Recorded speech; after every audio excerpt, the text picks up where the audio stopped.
Welcome to लक्ष्य law academy. आप लोगों को जैसा पता है कि हम हमारे चैनल पर जुडिशरी की प्रिपरेशन कराने के लिए जो भी हमारे लॉ के सब्जेक्ट्स होते हैं उनसे रिलेटेड लेक्चर्स वगैरह अपलोड करते हैं। तो जो हमारी ऑनलाइन पेड क्लासेस चलती हैं उनकी ही जो रिकॉर्डिंग होती है वो मैं अभी चैनल पर डाल रही हूँ आजकल, क्योंकि व्यस्तताएं बहुत चल रही हैं तो यूट्यूब पे डायरेक्टली आकर के वीडियो बनाने का समय मिल नहीं पा रहा है। इसलिए जो ऑनलाइन पेड क्लासेस चल रही हैं उसी की रिकॉर्डिंग्स जो है मैं आप लोगों के लिए अपलोड कर रही हूँ। आई होप कि आप लोग एंजॉय कर रहे होंगे वो लेक्चर सीरीज को। तो आज मैं आपके सामने उपस्थित हुई हूँ इसलिए क्योंकि मैं आपको बताना चाहती हूँ कि आज जो वीडियो मैं आपके सामने ला रही हूँ वो भी ऑनलाइन पेड क्लासेस का रिकॉर्डेड वीडियो है, लेकिन ये जो आज का वीडियो है ये कोई लेक्चर नहीं है, ये एक टेस्ट सीरीज है। तो जो surprise test online paid class में बच्चों ने दिया है वही टेस्ट सीरीज मैं आप लोगों के लिए भी यूट्यूब पे डाउनलोड कर दिया करूंगी ताकि आप लोग भी इसका बेनिफिट उठा सके। सो आई होप कि आप एंजॉय करेंगे ये टेस्ट सीरीज को। तो ये बहुत ज़्यादा प्रोफेशनल टेस्ट सीरीज तो नहीं है, क्योंकि ऑनलाइन पेड क्लासेस में जिस तरीके से संभव है टेस्ट लेना उस तरीके से मैं जो है टेस्ट वगैरह बच्चों का लेती रहती हूँ। तो आई थिंक मैंने सोचा कि आप लोगों को भी जो है इसका बेनिफिट मिलना चाहिए। सो चलिए बिना टाइम वेस्ट किए हुए आप लोग भी ये टेस्ट सीरीज सॉल्व कीजिए, और इस टेस्ट सीरीज का जो भी आंसर की है वो मैं 24 आवर्स के बाद डिस्क्रिप्शन बॉक्स में अपलोड कर दूंगी। तो जो आंसर की रहेगी तो क्वेश्चंस की वो आप डिस्क्रिप्शन बॉक्स से मैच कर लीजिएगा। तो चलिए स्टार्ट करते हैं हम अपना टेस्ट और देखते हैं। आप लोग अपना स्कोर कमेंट बॉक्स में कमेंट करके जरूर बताइएगा कि आप लोगों ने कितना स्कोर किया, और अपने आंसर्स बाद में डिस्क्रिप्शन बॉक्स में जो आंसर की डाली जाएगी उससे मैच कर लीजिएगा। Enjoy the video. स्टार्ट करते हैं हम अपनी टेस्ट वाला है आप लोगों का सरप्राइज टेस्ट। उसमें जो क्वेश्चंस आपके स्क्रीन पर आएंगे वन बाय वन, हर एक क्वेश्चन को के लिए आपको 3 से 4 मिनट मिलेंगे। सिर्फ वो आपकी स्क्रीन पे 3 से 4 मिनट तक रहेगा वो क्वेश्चन। अब चाहे 3-4 मिनट में आप उसको पढ़ने में टाइम गवाइए या पढ़ के फटाफट से आंसर करिए। आंसर आपको किस तरीके से करना है?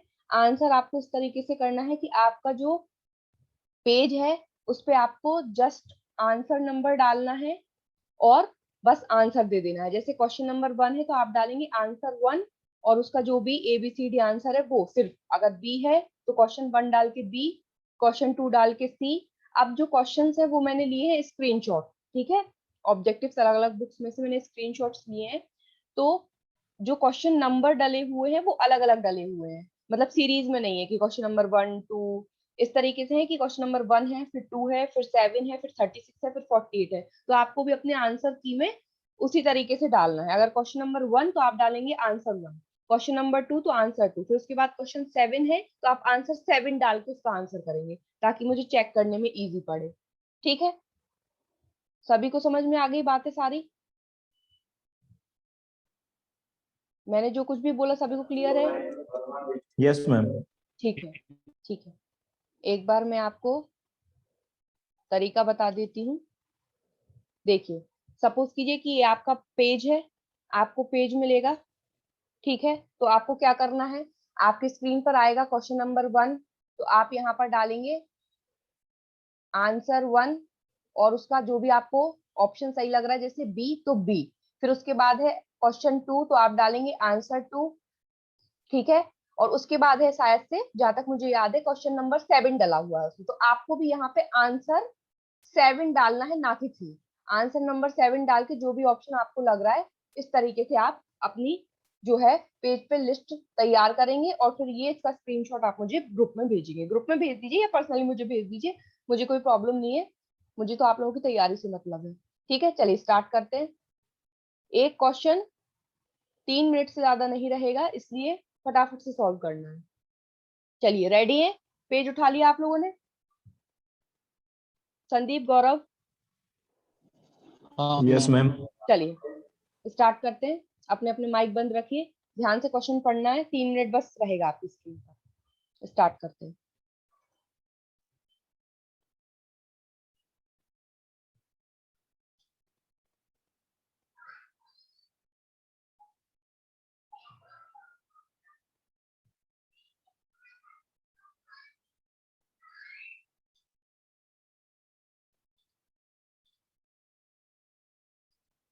Multiple choice question on Indian penal code.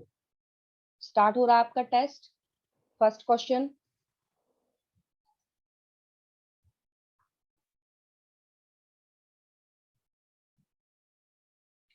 Fundamental principle of criminal liability is embodied in the maxim actus non facet reum nisi means sit rea.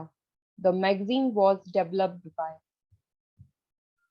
आपराधिक दायित्व का जो मूलभूत सिद्धांत है acts non face it रियम निसी mean seat रिया, ये जो मैगजीम है ये कहाँ किसके द्वारा डेवलप्ड की गई है? आपको आंसर बताना।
संदीप, आपको इंग्लिश में क्वेश्चन में प्रॉब्लम तो नहीं है? आप सॉल्व कर लेंगे? इंग्लिश में तो दिक्कत होगी, हिंदी में नहीं है। ठीक है, इसलिए मैं आपको हिंदी वर्जन बताती जा रही हूँ। ठीक है, इसलिए मैंने आपको ठीक हिंदी है, में बता दिया क्वेश्चन, मैं आपको डिक्टेट करती जाऊंगी हिंदी में। ठीक। Next, time up. Second question, wrongful gain means, सदोष अभिलाप का मतलब है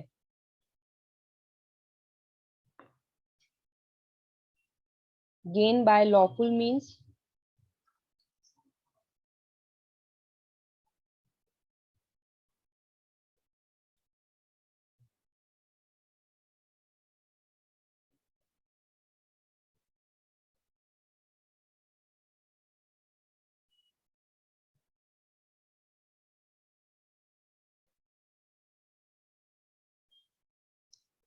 सदोष अभिलाप का मतलब है gain by lawful means of property which the person gaining is not entitled।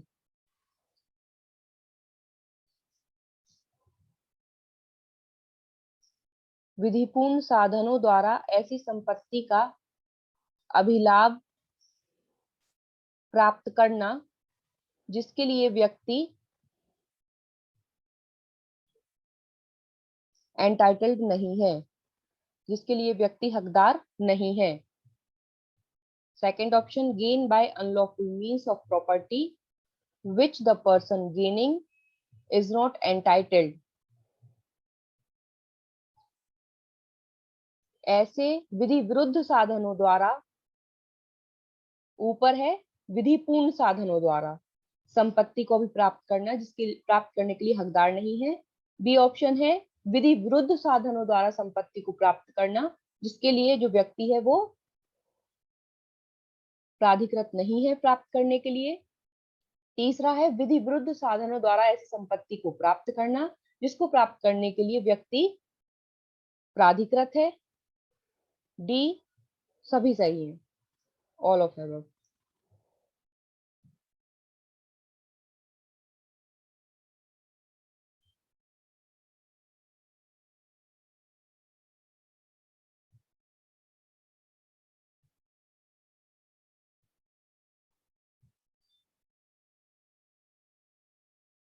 Next,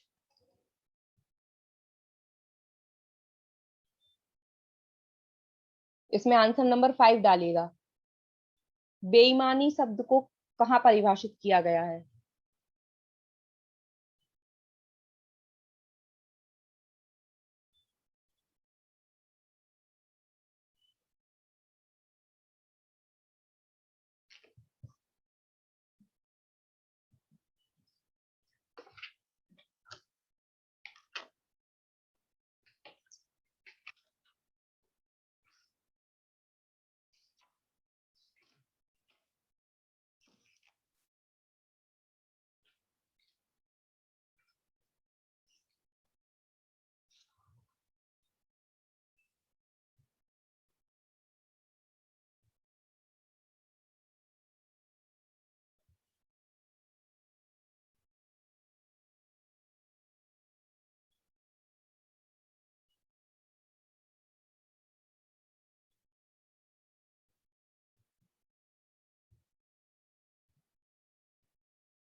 next, when a criminal act is done by several person in furtherance of common intention of all, जबकि कोई आपराधिक कार्य कई व्यक्तियों द्वारा अपने सबके सामान्य आशय को अग्रसर करने में किया जाता है। A, each of such person is liable for that act in the same manner as if it were done by him alone, तब ऐसा व्यक्तियों में से हर व्यक्ति उस कार्य के लिए उसी प्रकार दायित्व के अधीन है मानो वह कार्य अकेले उसी ने किया है। Each of such person is liable for his own overt act, प्रत्येक व्यक्ति अपने किए गए ओवर्ट एक्ट के कारण दायित्व के अधीन होगा। ओवर्ट एक्ट मतलब जो कृत्य किया है, ठीक है। प्रत्येक व्यक्ति अपने द्वारा किए गए कार्य के लिए दायित्व के अधीन होगा। Each of such person shall be liable according to the extent of his participation in the crime, प्रत्येक व्यक्ति अपने अपने कार्य की सीमा तक दायित्व के अधीन होगा, जिस सीमा तक उसने पार्टिसिपेट किया है उस अपराध में। बोथ बी एंड सी, दोनों बी और सी।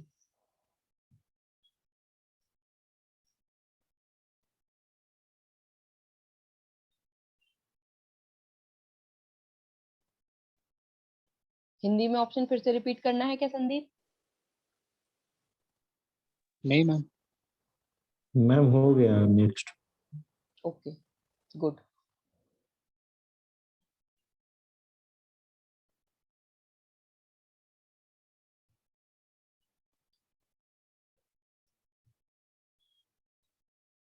Question number 23, in case of an offense punishable with fine only, an offender who is sentenced to pay a fine of not exceeding 100 rupees but exceeding 50 rupees, the imprisonment in default of payment of fine shall not exceed।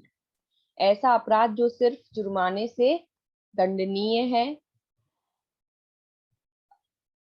अभियुक्त को sentence किया गया है ऐसे fine के लिए जो 100 रुपए से अधिक नहीं है लेकिन 50 रुपए से अधिक है,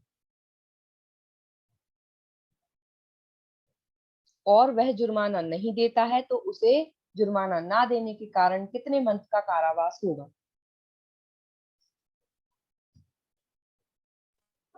नेक्स्ट मैम। उसको सेंटेंस किया गया है कितना फाइन देने के लिए, जो 100 से ज्यादा ना हो लेकिन 50 से ज्यादा हो।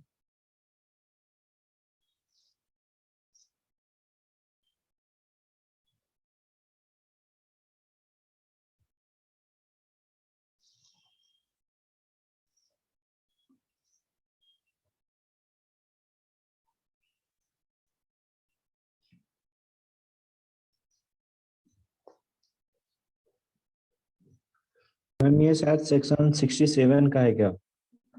वहीं कहीं का है। Okay. Next ma'am.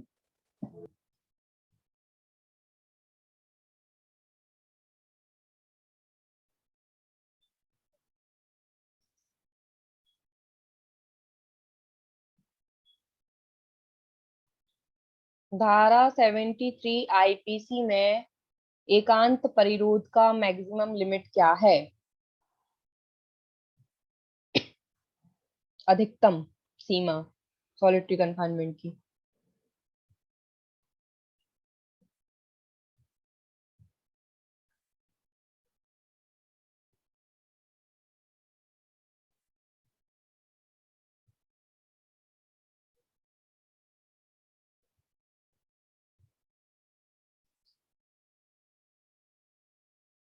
Next ma'am.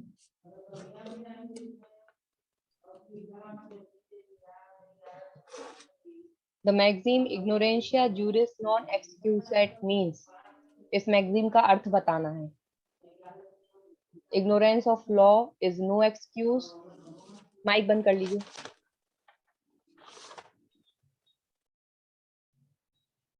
विधि की इग्नोरेंस कोई एक्सक्यूज नहीं है, तथ्य का इग्नोरेंस कोई एक्सक्यूज नहीं है, लॉ का इग्नोरेंस एक्सक्यूज है, तथ्य का इग्नोरेंस एक्सक्यूज है। एक बार फिर से बोल दीजिए तो समझ में। Ignorantia of law is no excuse. विधि की भूल क्षम्य नहीं है, तथ्य की भूल क्षम्य नहीं है, विधि की भूल क्षम्य है, तथ्य की भूल क्षम्य है।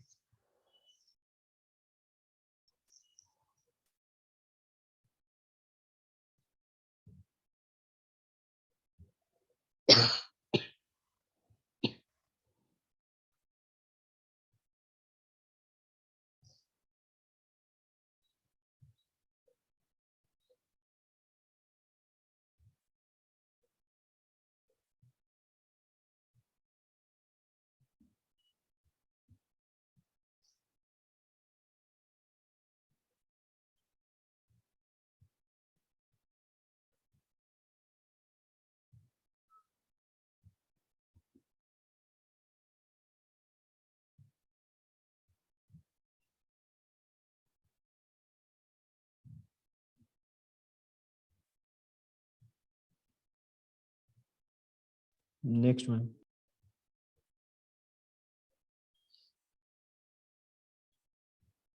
सेक्शन 84 प्रोवाइड्स, कौन सी इंसेनिटी बताता है? Next ma'am. Medical, legal, moral unsoundness of mind of any kind. चिकित्सीय, विधिक, नैतिक अनसाउंडनेस ऑफ माइंड।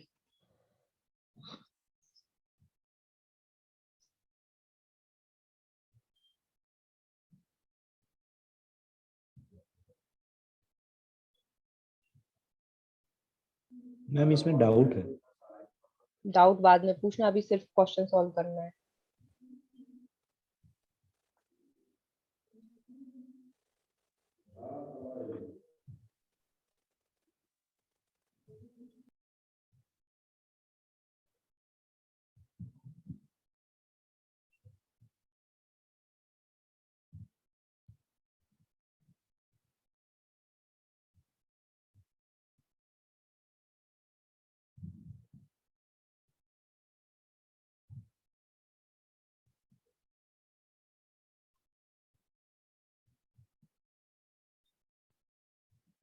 नेक्स्ट,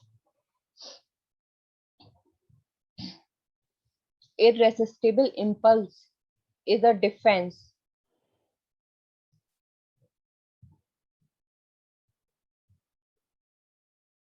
ये हमने पढ़ा था बहुत अच्छे से, मैंने आपको बताया था कि ये कौन सी धारा के अंतर्गत ये डिफेंस लिया जा सकता है।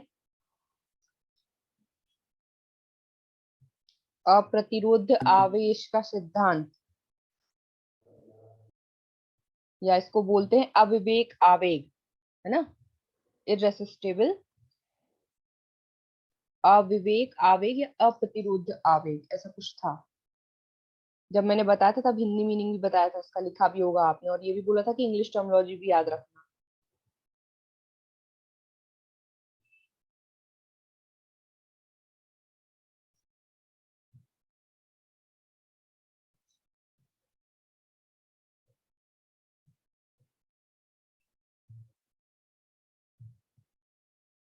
ये प्रतिरक्षा कहाँ ले सकते हैं, और ये इंडिया में लागू है या नहीं है, इंग्लैंड में लागू है या इंडिया इंग्लैंड दोनों में लागू है, या इंडिया इंग्लैंड कहीं पे भी लागू नहीं है। ये मैंने टॉपिक बहुत अच्छे से पढ़ाया था। सेक्शन याद आ रही है, किस सेक्शन पर है? नहीं मैम, बस थोड़ा सा रिकॉल कर सेक्शन देंगे तो याद आ जाएगा। 84। सेक्शन 84। हिंट भी मिल गया, चलो।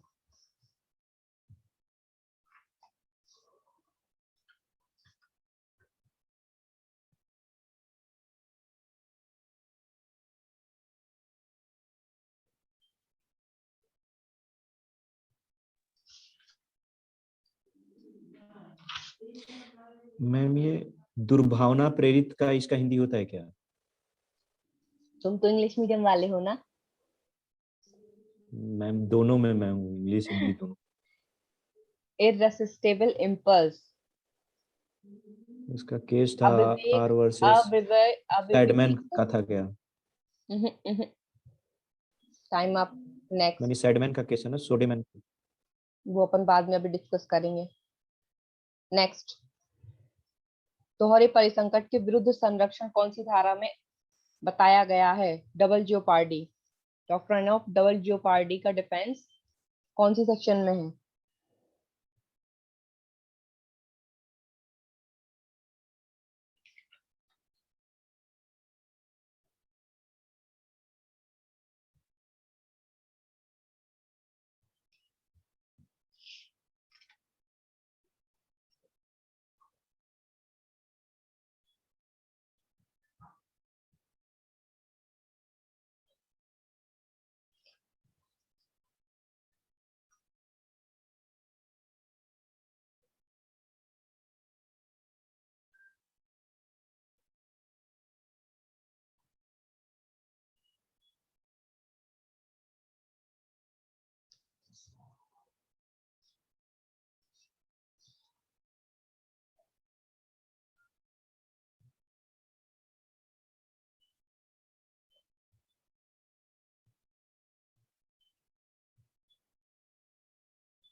नेक्स्ट,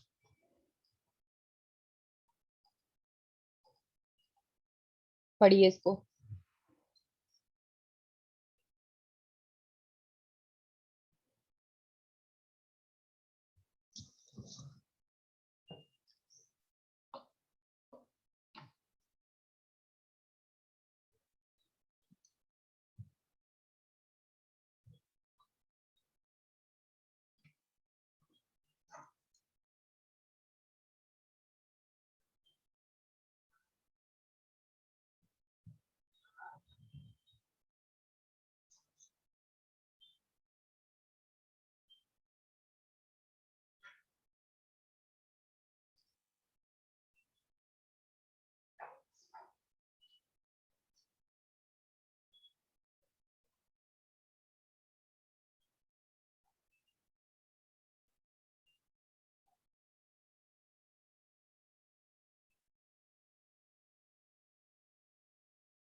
मैम ये सेक्शन 34 का है क्या? नहीं वो नहीं।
हो गया मैम, नेक्स्ट।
नेक्स्ट।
नेक्स्ट।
हो गया?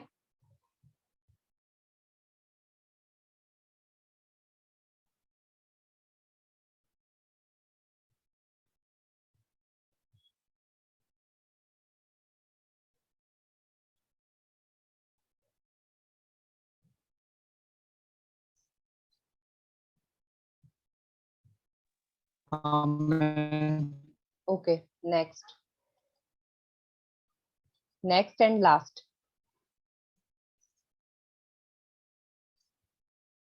ये लास्ट क्वेश्चन है टेस्ट का।